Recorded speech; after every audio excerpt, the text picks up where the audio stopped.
நாளைக்கான வீடியோவில் என்ன நடக்குன்னு சொல்லிட்டு பார்க்கலாம். வீடியோக்குள்ளே போகிறதுக்கு முன்னாடி நம்ம சேனலை சப்ஸ்கிரைப் பண்ணிவிட்டு லைக் பண்ணிவிட்டு நம்ம சேனலுக்கு உங்களோட ஆதரவை தொடர்ந்து கொடுங்க. சரி வாங்க வீடியோக்குள்ளே போகலாம். வீடியோ வந்துட்டு சூப்பராக இருக்குங்க. ஃபஸ்ட்டு சீனில் வந்துட்டு தானா இவங்க எல்லாருக்கிட்டே அவங்களோட லவ் ஸ்டோரியை சொல்லிட்டு இருக்காங்களே, அந்த சீன் தான் காமிச்சிட்டு இருக்காங்க. என்ன இந்த நேரத்தில் வந்து இப்படி சொல்லிக்கிட்டு இருக்க, எல்லாருமே பாரு கீழே ஒன்றா இருக்காங்க, நீ பாட்டுக்கு இப்படிலாம் பேசிகிட்டு இருக்க, யோ முன்னக்கூடியே சொல்ல வேண்டியதானே அப்படின்னு சொல்ல. இப்போ கூட நான் உங்களுக்கு சொன்னதுக்கான இந்த நிச்சயத்தை நிறுத்தணும்னு கிடையாது, என் மனசில் இருக்கதான் உங்ககிட்ட சொல்லணும்னு தோணுச்சு, அதனால தான் சொன்னேன். தயவுசெய்து இதெல்லாம் பண்ணிடாதீங்க அப்படின்றாங்க. அதுக்காக உன்னோட லவ் என்ன ஆகுறது, உன்னோட லவ்வை விட்டு கொடுக்க போறியா அப்படின்னு சொல்லிட்டு மாயா கேட்குறாங்க. என்னோட அப்பா தான் எனக்கு எல்லாமே, இந்த கல்யாணத்தால் எல்லா ப்ராப்ளமும் சுகமமாக முடியும் அப்படின்னு சொல்லிட்டு அவங்க நம்பிட்டு இருக்காங்க. அந்த நம்பிக்கையை நான் கெடுக்க விரும்பவே இல்லை. என் அப்பாவோட சந்தோஷம் வந்துட்டு எப்போவுமே வந்துட்டு கெட்டு போகக்கூடாது.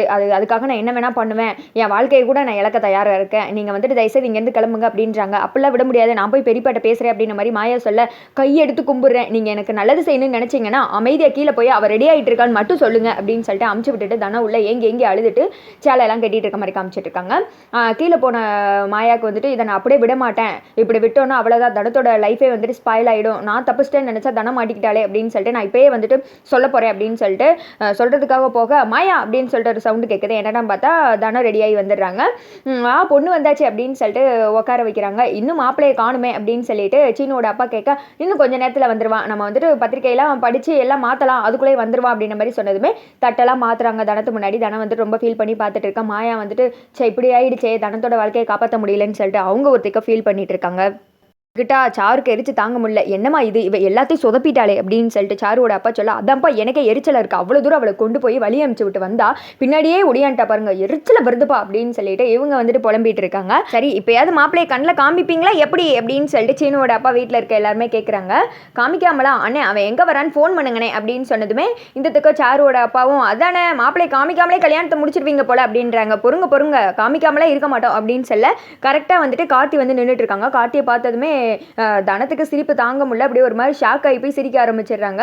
அப்பா இவதான்ப்பா அந்த தனம் லவ் பண்ணுற ஆளு அப்படின்னு சொல்லிட்டு சாரு சொல்ல, அவன் இதுக்கு இங்கே வந்திருக்கான் அப்படின்னு சொல்லிட்டு பார்க்க வீட்டில் எல்லாருமே குழப்பத்தோட பார்க்குறாங்க. இது நம்ம கோச்சில் அப்படின்னு சொல்லிட்டு பார்த்துட்டு இருக்க, வாடா இங்கே வந்து நில்லு அப்படின்னு சொன்னதுமே அப்புறம் தான் தெரியுது கார்த்தி தான் மாப்பிள்ளை அப்படின்னு சொல்லிட்டு. அது எல்லாருக்குமே ஷாக்கு. தனத்துக்கா 32 பொருளாம் அப்படியே தெரியுது, ஈன்னு சிரிச்சவனுக்கே இருக்க. மாயா வந்துட்டு ஐ ஜாலி தனம் பாரு இனிமே ஹாப்பி தான் அப்படின்னு சொல்ல சீனு சொல்கிறாரு. அங்கே பாரு எப்படி சிரிச்சுக்கிட்டு இருக்கான் பாரு, தனத்துக்கு அடிச்சை ஜாக் பாட்டு, இப்போ தனத்தோட கல்யாணம் டும் அடுத்து நம்ம தான் அப்படின்னு சொல்ல, சும்மா இரு அப்படின்னு சொல்லிட்டு மாயா வேற சீனு ஒரு இடிக்க இங்கே வந்துட்டு மாலையை மாற்றிக்கலாம் அப்படின்னு சொன்னதுமே ரொம்ப சிரிப்பு தாங்க முடியல. ஆனால் என்ன பண்ணுறது, மச்சானுக்கு தான் கார்த்தியை பிடிக்காதே அப்படின்னு சொல்லிட்டு சீனோட அப்பா சொல்ல, எனக்கு கார்த்தி தான் மாப்பிள்ளைன்னு ஃபஸ்ட்டே தெரியும் அப்படின்ற மாதிரி சொல்கிறாங்க. ரகுமாமாக்கு எல்லாமே தெரியும், நான் எல்லாத்தையும் சொல்லிட்டேன் அப்படின்ற மாதிரி இவங்களும் அவங்க சார்பாக சொல்லிட்டு இருக்காங்க. இது என் அண்ணனோட மூத்த சம்சாரத்தோட பையன் அப்படின்ற மாதிரி சொன்னதும் சரின்னு சொல்லிட்டு எல்லாருமே ஏற்றுக்கிறாங்க.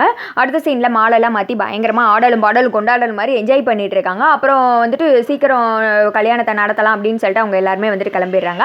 அடுத்த சைடில் இவங்க வீட்டில் எல்லாரும் ஒன்றா நின்று பேசிகிட்டு இருக்காங்க.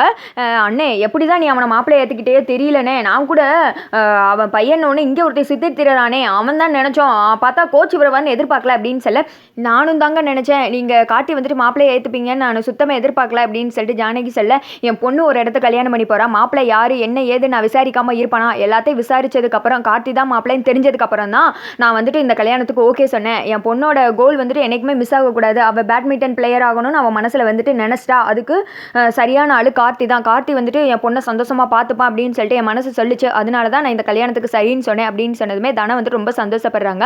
அட்ரஸ் அக்க இது வந்துட்டு சூப்பராக இருக்குது அப்படின்னு சொல்லிட்டு சீனோட அப்பா சொல்ல, பரவாயில்ல நீ வந்துட்டு நல்ல மனுஷன் அப்படின்ற மாதிரி அவங்க அம்மா வந்துட்டு சொல்கிறாங்க. அம்மா இங்கே பாருங்கள், அண்ணன் யாருக்குமே எதிரி கிடையாது, அண்ணனை தான் வந்துட்டு எதிரியாக பார்க்குறாங்க, மற்றபடி அண்ணன் வந்துட்டு நல்ல மனசு அப்படின்ற மாதிரி சொன்னதுமே சாரோ அவங்க அப்பாக்கெல்லாம் மூஞ்சி வந்துட்டு 1.5 முழத்துக்கு இப்படின்னு திரும்பிக்கிறது. என்னடா இது வா இங்கேருந்து வடக்காம போகுது அப்படின்ற மாதிரி தான் இருக்குது. அடுத்து வந்துட்டு சிவராமன் சொல்கிறாரு, அண்ணனோட மனசு யாருக்குமே வராதுமா அப்படின்னு சொல்லிட்டு இருக்காங்க.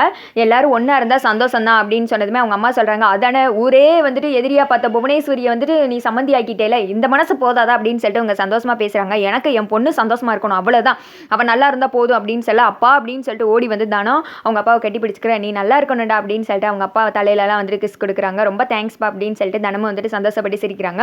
அடுத்த சீனில் தனமும் கோச்சும் ஃபோனில் பேசிகிட்டு இருக்க மாதிரி காமிச்சிட்டு இருக்காங்க. அடுத்த என்ன சீக்கிரம் கல்யாணம் தான், கல்யாணம் முடிஞ்சதுக்கப்புறம் நான் இனிமேல் உங்கள் கூடவே சந்தோஷமாக இருப்பேன் அப்படின்ற மாதிரி பேசிட்டு ஃபோனை கட் பண்ணதுமே புவனேஸ்வரி அவங்க அப்பா கார்த்தி எல்லாம் பேசிகிட்டு இருக்க மாதிரி காமிச்சிட்டு இருக்காங்க. வெரி குட், இப்படி தான் அந்த தனம் ஒன்று முழுசாக நம்பணும், நம்ம நம்பினதுக்கப்புறம் தான் அவங்க கழுத்து அறுக்கணும் அப்படின்னு சொல்லிட்டு புவனேஸ்வரி வில்லத்தனமாக பேச, அடப்பாவி நீ திருந்தலையா அப்படின்ற மாதிரி தான் இருக்குது. அதோட பார்த்தீங்கன்னா இந்த வீடியோ வந்துட்டு முடிஞ்சிருது.